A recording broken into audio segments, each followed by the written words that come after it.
Hi everyone, it's Rob Watson, the module leader for TECH3022, Social Media Practice, and this is the overview topic summary of the 15th lecture, which is entitled Collective Intelligence. And what I want to do in this lecture is just run through some ideas about how collaboration and participation in collaborative networks of information exchange and knowledge development matter importantly now for the way that we approach and think about media. So I'm going to start off by looking at some work from Pierre Levy, who talked in the late 90s about the way that things like wikis were emerging and the way that it enabled people to share and collaborate in the production of knowledge development, and the way that we adopt a kind of, if you like, a reflexive and a self-aware a self-awareness of how and why we're contributing to discussion and debate and engagement. And Levy describes this as in terms of what he calls effective methods. It's the idea of, kind of what is it that we need to think about that clarifies or improves the effectiveness of the knowledge development process, and what is it that we can bring to it? Is it a technical process? Is it a social process? Is it a personal process? What are the contexts in which, what drives, if you like, the collaborative knowledge development process along? So we'll look at the notion of wiki collaboration. I know we've looked at this in the past in previous modules. But the idea of what wikis represent in terms of collaborative form of knowledge exchange, and we'll revisit the ideas of Jason Mittel in terms of freedom and transparency and fluidity, and the importance and the role of what a wiki does.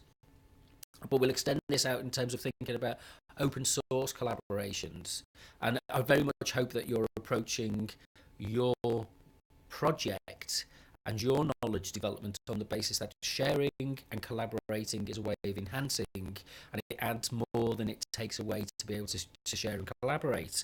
So it's this idea of kind of open source collaboration, which gives us and is based on a kind of collective knowledge approach. So we share through, this notion of collective intelligence.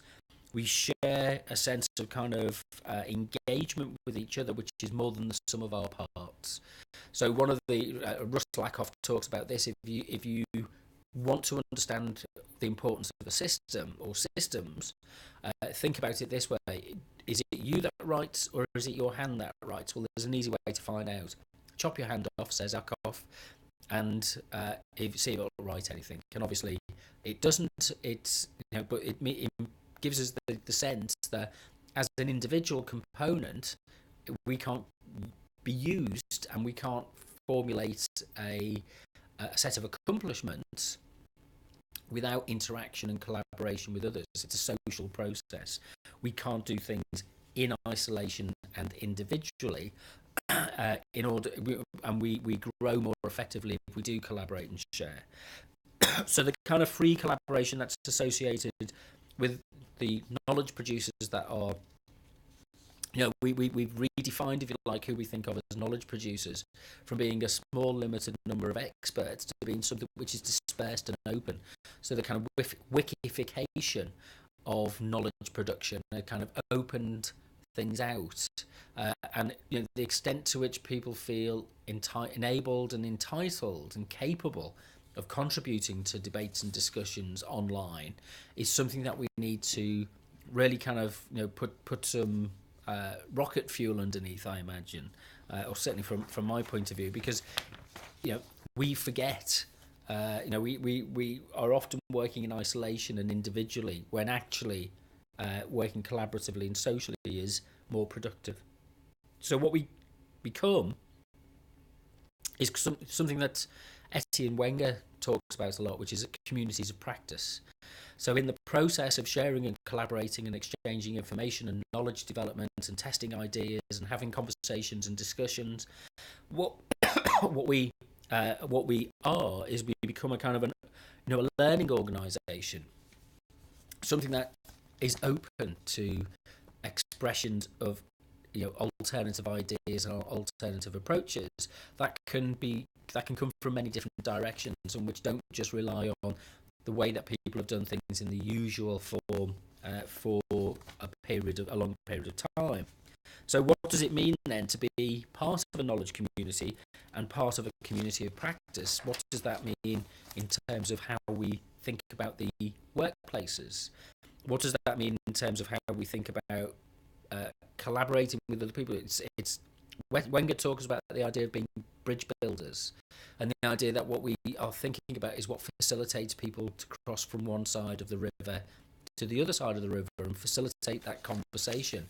And those who build the bridges, those who kind of construct that means of exchange and transport, are people who understand the needs of the cultures and the communities that are facilitating trade and conversation and discussion. So knowledge is not just about producing singular thoughts, it's also about bridging and linking concepts so that you are better able to use them in different contexts and different environments, and challenging some of the boundaries that are placed around knowledge, that things are delineated, that things are set in, set in prescriptive silos where you can't, kind of discriminate between that which is essential and that which isn't. It's a really good question to ask, I suppose. So the phrase that Wenger uses is kind of leveraging. How can we best and most effectively leverage our knowledge in order to have the greatest impact? So a kind of an efficiency model might be built into this, but social knowledge isn't just based on efficiency.